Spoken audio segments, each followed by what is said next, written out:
It was widely reported that men had been celebrating the attack after recording the first plane strike. They were not Al-Qaeda, but they were detained. I grabbed my binoculars and I could see the towers from my window. And this is where I'm looking. And all of a sudden, down there, I see this van parked.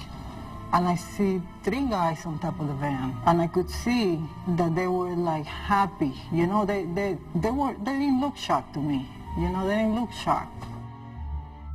There was a group of Israelis, some of whom later were revealed as Mossad assets, who were arrested after cheering and high-fiving and videotaping the crash of the airplanes into the World Trade Towers. Several other men were detained after a van full of explosives was stopped outside of Manhattan.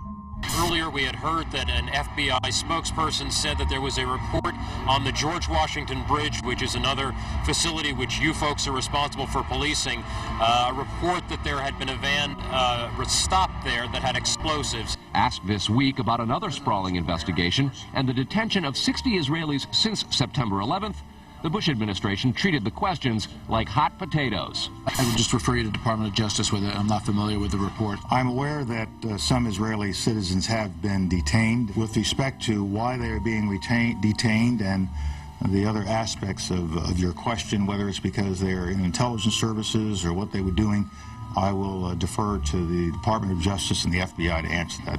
On March 6, 2002, a draft report from the DEA said it may well be an organized intelligence gathering activity.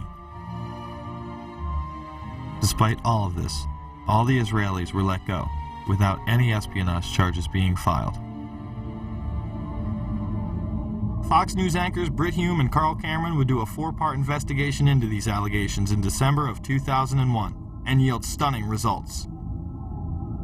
It has been more than 16 years since a civilian working for the Navy was charged with passing secrets to Israel. Jonathan Pollard pled guilty to conspiracy to commit espionage and is serving a life sentence. At first, Israeli leaders claimed Pollard was part of a rogue operation, but later took responsibility for his work. Now, Fox News has learned some U.S. investigators believe that there are Israelis again very much engaged in spying in and on the U.S. Since September 11th, more than 60 Israelis have been arrested or detained, either under the new Patriot anti-terrorism law or for immigration violations. A handful of active Israeli military were among those detained, according to investigators, who say some of the detainees also failed polygraph questions when asked about alleged surveillance activities against and in the United States. Investigators suspect that the Israelis may have gathered intelligence about the attacks in advance and not shared it. A highly placed investigator said there are, quote, tie-ins, but when asked for details, he flatly refused to describe them, saying, quote, evidence linking these Israelis to 911 is classified. I cannot tell you about evidence that has been gathered. It's classified information. Now, when the FBI investigated, it quickly unraveled to be the largest foreign spy ring ever uncovered inside the United States, the largest. Even the Soviet Union had not been spying on the United States as much as Israel has been doing.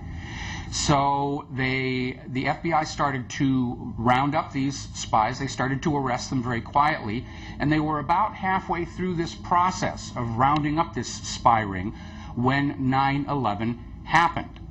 Numerous classified documents obtained by Fox News indicate that even prior to September 11th, as many as 140 other Israelis had been detained or arrested in a secretive and sprawling investigation into suspected espionage by Israelis in the United States. Investigators from numerous government agencies are part of a working group that's been compiling evidence since the mid-90s. These documents detail hundreds of incidents in cities and towns across the country that investigators say, quote, may well be an organized intelligence gathering activity.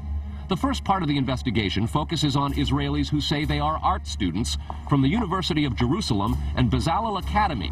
Documents say they, quote, targeted and penetrated military bases, the DEA, FBI, and dozens of other government facilities, and even secret offices and unlisted private homes of law enforcement and intelligence personnel. The majority of those questioned, quote, stated they served in military intelligence, electronic surveillance intercept, and/or explosive ordnance units. Why would Israelis spy in and on the U.S.? A General Accounting Office investigation referred to Israel as Country A and said, quote, according to a U.S. intelligence agency, the government of Country A conducts the most aggressive espionage operation against the U.S. of any U.S. ally. The document concludes, quote, Israel possesses the resources and technical capability to achieve its collection objectives. What about this question of advanced knowledge of what was going to happen on 9/11? How clear are investigators that some Israeli agents may have known something? Well, it's very explosive information, obviously, and there's a great deal of evidence that they say they have collected, none of it necessarily conclusive. It's more when they put it all together. A bigger question, they say, is how could they not have known? Almost a direct quote, Brett. It is now apparent that this intelligence ring was inside the U.S., had prior knowledge of 9/11, and had a classified role in 9/11, which officials refused to discuss. It was also able to penetrate U.S. intelligence agencies and secret offices, yet all were released. The men who were detained due to the report they were taping the first plane crash and then celebrating and joking about it actually went on television and admitted it was their job to record the attack.